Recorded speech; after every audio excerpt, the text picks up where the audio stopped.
In my talk about pan-determined postulates, we covered how when one suffers failure, that they adopt the pan-determined postulate of their opponent that overwhelmed them.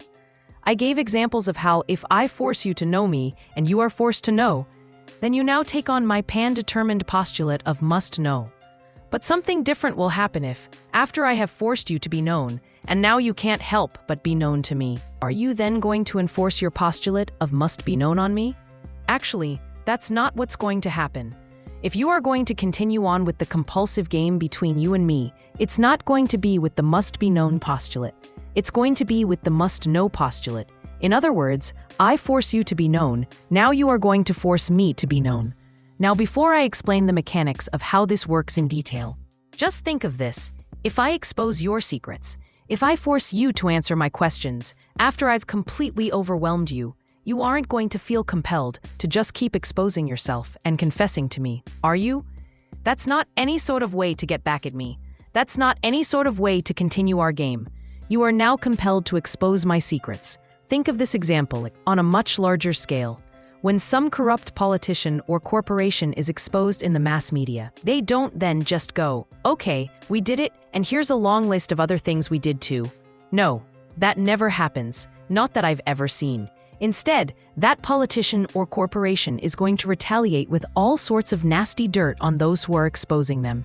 You could call it revenge, and there is a lecture Dennis gives on just that topic. But for now, let's see why that happens when one is forced to be known. They in turn force the other to be known. At the very beginning of the cycle of postulate failure, or the 8 classes of overwhelm, we have the forcing to know overwhelm. I aim a must-be-known postulate at you, and now you must know me.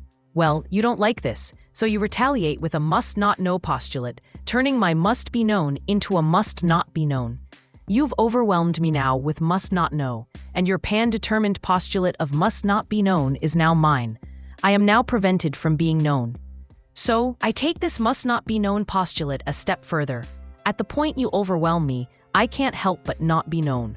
But now, as our game continues, I have to not be known. It's the same postulate, but now instead of it just being my reaction to your postulate, I now deliberately aim it at you.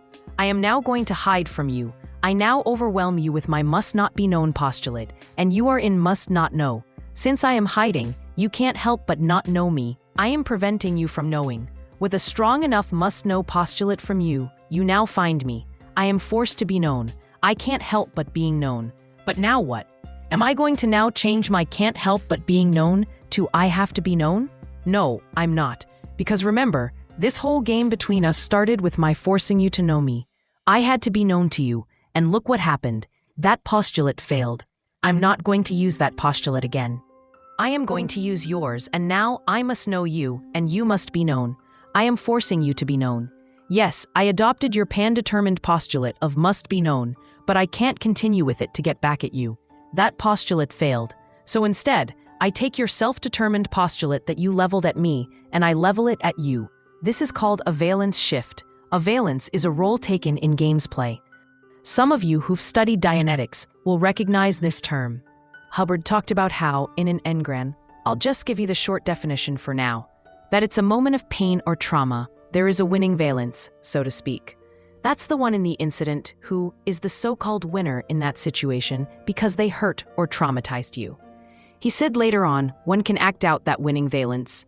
In TROM, we can understand the exact mechanics of how this works.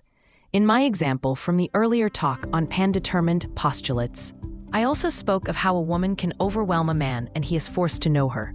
Well, he could just compulsively want to know her after that, but he could also go into her valence and force her to know him.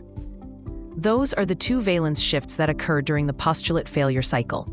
You are forced to be known, so you force the other to be known, and you are forced to know, and you turn around and force the other to know you.